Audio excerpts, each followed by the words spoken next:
One of the benefits of yoga is that we can focus inward and pay attention to how our posture feels in each pose. In yoga, mountain pose is the basis or the foundation for seated poses as well as standing poses.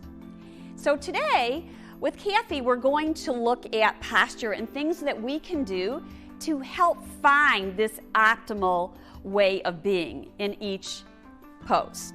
So, first, one thing we look for is that if the lower back is rounding, and you can take your hands behind your lower back and feel if it's rounding back towards the back of the chair, then we want to potentially lift Kathy's hips up. And one way we can do it is with a blanket or two, or a pillow, or some type of combination. So Kathy's gonna lift upwards, and I'm gonna place a blanket underneath her, and that's gonna lift her hips a little bit so she can lift more up and out of her waist. And so you may adjust by shimming your hips and rocking side to side to just find that center, that optimal center. And so you can see already that Kathy has more of an inner lift. Another adjustment we might make is to place a noodle. These are swim noodles that we've cut and taped together. If you don't have swim noodles, it's pretty easy to get. And it's just, we've taped around in 3 places so that it stays together. Another option is to have a rolled yoga mat to place behind your back. So we're going to place the noodle behind Kathy, and it's going to go down towards the base. And then Kathy can have this feedback behind her spine. And you can see how Kathy is lifted. Now this is a nice place to be to give the feedback of what does it feel like to have this lifted alert place.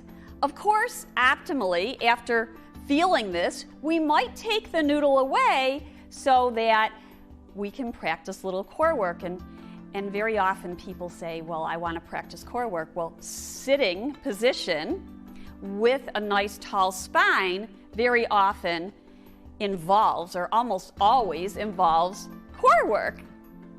Now, we're going to keep the noodle there for now and place the blocks underneath Kathy, as if your feet are not touching down, this might be something you want to do. Do you have to have blocks? No. You might use books, you might use a pillow or a folded blanket. Anything would work. Generally, knees are level with hips or slightly lower than them. And I should also mention that with this noodle back here, Kathy can feel her shoulder blades kind of hug into the noodles. So they're coming right in between the shoulder blades. It's nice to have the palms forward, and it's just going to depend on the handles on the side of the chair. If it feels safe to you, you might remove the sides from the chair. If you feel balanced, you might remove both or one of the sides of the chair. So the arms would be down by the side, palms facing forward. She also could rest her lower arms, her forearms down in her lap with her elbows are bent by her side. And they're relaxed. And then as she inhales, she feels this lift through her spine and her torso.